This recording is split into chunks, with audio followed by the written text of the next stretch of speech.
3.1 독립만세 운동에 대해서 의미를 살펴보려면은 인류사의 발전 과정과 인류사를 구성하는 가장 중요한 핵심 요건이 뭐냐 하는 것을 생각해 볼 필요가 있을 것 같아요. 그래서 이제 흔히 저도 거듭 강조합니다만은 인류사는 크게 두 가지 조건을 이루기 위해서 달려온 것이나 마찬가지다. 하나는 사람 사이의 관계를 평등하게 정립시키는 것이고, 다른 하나는 나라 사이의 관계를 대등하게 조정하는 일이다. 이거 지금은 뭐 당연한 것이라고 생각하지만은 100년 전까지만 해도 대단히 어려웠고, 우리는 정말 더할 수 없이 어려운 그런 상황이었어요. 개인 사이의 관계를 평등하게 한다는 것은 다른 말로 하면 개인의 주권 확립, 또 나라 사이의 관계를 대등하게 조정한다는 것은 국가의 자주 독립으로 그 당시에 표현이 됐죠. 다른 말로 하면 대외적 주권의 확립입니다. 오늘날 뭐 대한민국에도 대외적 주권 이런 얘기는 별로 많이 안 하죠. 또 일부에서는 뭐 미국과의 관계에서 뭐 이런저런 얘기를 하지만, 그러나 대한민국만큼 대외적으로 이렇게 당당하게 활동할 수 있는 나라들이 얼마나 있느냐, 이런 생각을 해볼 필요가 있어요. 그래서 이제 개인의 주권 확립을 요즘은 무엇으로 한마디로 이렇게 볼 수 있느냐면 국민 투표권이죠. 보통, 평등, 뭐 직접, 비밀, 투표에 의한 국민 투표권이고, 또 국가의 대외적 주권 확립은 유엔에 가입을 했느냐, 세계 각 국가 속에서 평등한 주권을 당당하게 행사하고 있느냐, 이제 이런 것이죠. 그러나 오랜 세월 절대 권력자인 황제나 왕, 고위 신분층은 이러한 변화를 거부했죠. 그래서 노예제도가 있고 노비제도가 있고 신분제도가 있고, 아직도 그러한 신분제도가 있는 나라들이 있어요. 또한 주위에 여러 속국을 둔 나라들, 흔히 제국이라고 하죠. 아시아에서는 황제의 나라. 전통시대의 제국은 제후국, 그러니까 중화제국을 많이 얘기합니다. 명나라든 청나라든 그 이전의 원나라든 이런 나라들은 주변의 제국들을 그 제국의 울타리 안에 집어넣고 종속관계를 지속하고자 했어요. 산업혁명 이후에도 전 세계의 식민지를 확보했던 여러 제국주의 국가들은 약소국의 해방과 독립을 가급적 뒤로 미루고자 했어요. 이걸 뭐 신제국주의 국가들이라고 이렇게 얘기를 하죠. 이게 바로 17세기, 18세기, 19세기 들어서 20세기까지도 이런 형태가 진행되어 왔어요.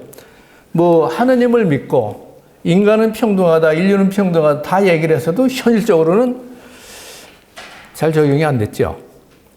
뭐 우리가 개인의 주권을 얘기를 할 때 한번 미국은 뭐 독립선언 이후 또 링컨의 게티스버그 연설 이후에 굉장히 시간이 많이 지났음에도 불구하고 1960년대 우리가 잘 아는 무하마드 알리 있죠. 캐시어스 클레이였죠. 근데 미국에서 현대사에 1945년 이후에 60년대까지도 흑인들이 식당을 갈 때 백인들 가는 식당을 가면 거부를 당하고, 상상을 하기가 어렵죠. 불과 몇십 년 전까지도. 제도적으로는 그랬지만 현실적으로는. 그런 거에 비하면 대한민국은 참 빨리 이런 걸 성취했구나 하는 생각을 하게 됩니다. 어쨌든 이런 모든 현상은 현재 21세기에 들어와서 거의가 사라진 상태이죠. 한국의 경우 내부적으로는 조선시대 양반 중인 상인 천민들로 구분되는 신분체제가 500년 동안 지속됐죠. 또 대외적으로는 황제의 나라인 명과 청, 왕의 나라인 조선을 4대 교련 체제하에 명과 청이 묶어두고 있었죠. 요컨대 조선 왕조 때까지 또 고종 시대까지 들여다보면 한국은 대로적으로 자주독립 국가로서의 주권을 확고히 확립한 상태가 아니었어요. 그 다음에 이제 신분사회니까 역시 개인의 주권, 국가의 주권 다 확립하지 못한 상태로 19세기까지 왔던 거예요. 참 놀라운 일이죠. 오늘날 입장에서 보면은. 근데 한국이 이런 상황을 두 개 다 동시다발적으로 타개한 것은 19세기 말과 20세기 초, 그리고도 불과 50여 년이 안 돼서예요. 아마 세계사에서도 굉장히 단기간에 또 대개의 나라들이 혁명이니 뭐니 해가지고 귀족들을 처형하고 살육을 하고 또 황실가족을 갖다 처형을 하고 이런 과정을 겪으면서 진행이 되어 왔는데, 한국의 경우는 일제 식민 통치 참 어렵게 어려운 시대를 겪었지만은 또 6.25 전쟁을 겪었지만 그런 걸 무난하게 이렇게 성취시킨, 아마 세계에서 가장 제가 보기에는 연착륙을 한 나라가 아닌가 이런 생각을 하고, 현재의 수준은 동아시아의 어떤 나라들보다도 두 가지가 잘 성취된 나라, 또 세계사 속에서도 그 어느 나라에 비해도 손색이 없다 할 정도의 그런 위치에 와 있다고 생각합니다. 다만 이제 요즘 뭐 여러 가지 시국이 어려워지니까 걱정하고 고민하는 분들이 많이 있는 것 같습니다. 자, 그럼 한국의 역사에서 국가주권은 언제 확립되었나? 이전에 강의에서 많이 얘기했습니다만 오늘 오신 분들은 아마 이제 처음 듣는 분들이 많으시기 때문에 뭐 거듭 좀 중복되지만 이야기를 드려야 되겠네요. 1897년 10월 10일 고종이 황제로 즉위하자 다음 날 정부에서는 나라 이름을 이제부터는 대한으로 정하였음을 관보를 통해 전국에 알렸습니다. 이때 독립신문에서는, 그때 독립신문의 필진들이 당대의 최고 엘리트 서재필, 윤치호 이런 분들이었어요. 윤치호란 분은 이제 그때 러시아를 막 다녀온 이런 상황이었는데, 독립신문에서는 오랜 동안 조선이 중국에 예속되어 중국을 상국으로 섬겨왔는데 이제 조선도 황제의 나라가 되고 나라 이름도 대한이 되었으니 이건 조선 인민의 경사라고 했어요. 한국 역사상 처음으로 있는 날이다. 독립자주를 선언한 날이다. 이런 의미로 이야기를 했습니다.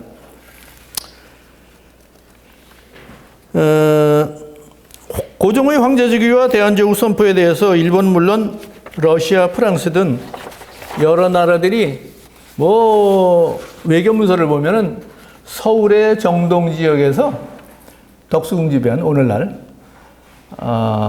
미국 공사나 영국, 프랑스, 독일 공사 다 모여요. 러시아 공사 모여서 자기들끼리 논의합니다. 왜?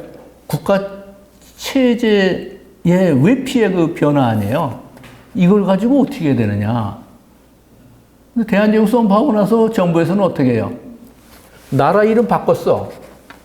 또 체제도 격을 유럽에서야 왕이든 황제든 뭐 그게 그거지만 동아시아 속에서는 굉장히 그 혁명적인 변화야 또 하나. 500년 동안 왕국이었는데 이걸 제국이라고 한다니. 청일전쟁이 없었으면 이거 불가능한 일이죠. 청일전쟁에서 청나라가 패배하고 일본이 청국조선에서 물러가라. 그러니까 조선에서 실세를 하게 되니까 이제 이런 변화가 가능했고, 가능은 했지만은 이것도 실행을 하지 않으면 이루어질 수 없는 일이죠. 우리가 실행을 해서 독립문도 건립하고 나라 이름도 대한으로 새로 바꾸고 군주의 격도 왕에서 또 군주에서 황제로 이렇게 바꿨어요. 오늘날 이걸 보면은 그 당시도 논의가 있었습니다. 이걸 가지고 보수 유생들은 아이 소중화의 나라에서 감히 황제를 칭하다니 이런 버르장머리 없느냐, 버르장머리 없는 일이냐, 이러한 주장이 그분들의 문집 글에서 나와요. 면함 최익현이나 위암 유인석 이런 분들. 그런가 하면 윤치호 같은 분들, 또 서구 열강 외교관들은 유럽에서 왕국이나 황제국이나 나라가 국권이 강하면 되는 거지 뭐 그 무슨 뭐 그 큰 의미가 있느냐. 근데 동아시아적에서 한국의 군주 입장에서 또 엘리트층의 입장에서 보면은 아니 중국은 황제라고 일본 천황이라는데 우리는 왕국이야. 자존심 상하죠. 그리고 또 그동안 실제로 중국은 우리에게 사절을 파견해 가지고 사절 파견하면 임금이 그 앞에 엎드려 조아려가지고 인사를 해야 되고, 격이 달라요. 또 그동안 또 조공을 해왔고. 근데 이런, 어떻게 보면은 그 응어리진 유산을 극복하기 위한 조치가 필요하죠. 필요 안 하다고 하는 분들도 있어요. 이제 뭐 중국은 뭐 실수했는데 우리가 그 의식해서 이렇게 할 필요가 있느냐. 그 윤치호 같은 분들의 주장이고 서구 열국 외교관들도 그런 얘기를 하는 사람들이 있었어요. 그런데 대한제국 당시에 그 대한제국 체제에 대한 정비를 하고 위례를 정비하고 그 이론화한 대표적인 인물은 시리아 방송대국을 쓴 장지연 선생이에요. 장지연 선생은 당대 유학은 갔다 오지 않았지만은 서구의 사정에 대해서 많이 공부하고 전통 유학에 대해서 거의 최고 수준의 그 학자였어요.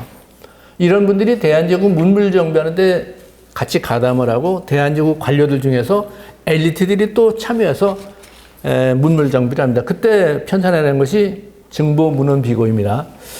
이런 분들의 문집을 들여다보면은 굉장히 유럽이나 동아시아 그 뭐 역대 황제, 왕국 이런 계보들을 다 정리를 해서 살펴보고 있어요. 얼마나 고민을 많이 했을까?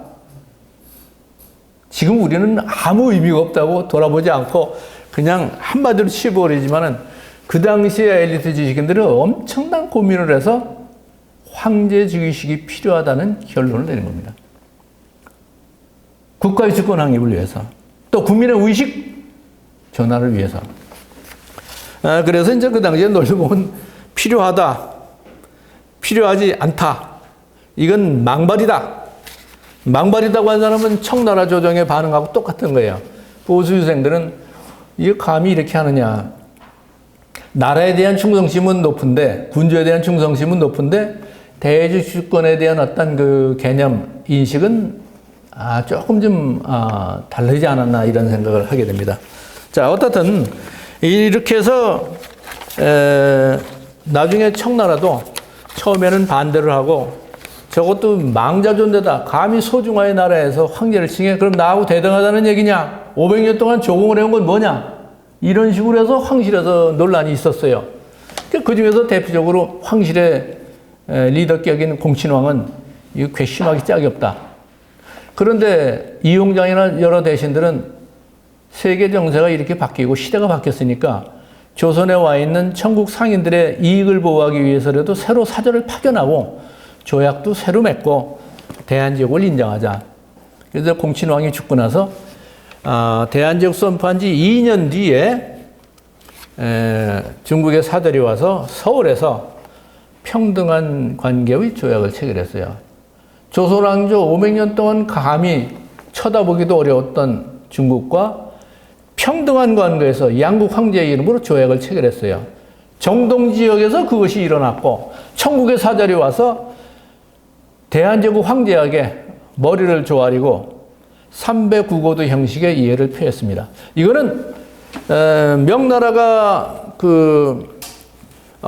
명태조가 즉위조서를 사해에 공표하고 주변의 모든 나라들이 가서 머리를 조아리고 조공을 하겠다고 해서 조공국이 되고 신하회를 표현한 이래 500년 만에 처음으로 있었던 일이고, 오늘날 중국과 한국이 대등한 관계로 외교를 하죠. 거래를 하고, 그것의 출발점이라고 할 수가 있어요. 그러나 이제 그런 불평등 관계가 이렇게 이제 해소되고 나서 독립신문에서 아까 말씀드렸듯이 코리아 역사상 가장 기쁜 날이라고 이렇게 했죠. 그래서 행사에 관한 내용, 그 태평로 앞에서 그 황제의 어가가 가고 오고, 뭐, 그 다음에 군인들이 어떻게 하고, 서양의 외교관들도 그 현장에 나와서 보고, 장안의 빅 이벤트였을 것이에요. 그런데 그 당시 이제 주로 밤에 행사되고 또 비가 왔어. 분명히 서양 외교관들이나 사진사들이 와서 사진을 찍으려고 했을 텐데 그 빅 이벤트에 대한 사진이 별로 없어요. 대단히 아쉬워요. 그래서 이제 사파로 좀 나오거나 일부 이제 조금 이제 어디 그늘진 데 가서 비 안 내리는 데 가서 이렇게 찍은 게 있어요. 그런데 그때 동일신문에도 보면은 비가 와서 추워가지고 그때 10월이거든요. 덜덜덜덜 떨고 그런데 이제 구식 군복을 입은 사람도 있고 신식 군복을 입은 사람도 있어요. 조정 대신들도 쭉 나와서 도열하고 있는데 신식 복장을 한 사람은 그렇게 많지 않고 구식 복장을 한 사람들이 많았어요. 서울 장안에 각 층마다 다 태극기를 걸고 행사를 했습니다. 아마 근대 한국사에서 최고의 그 빅 이벤트 아니었나.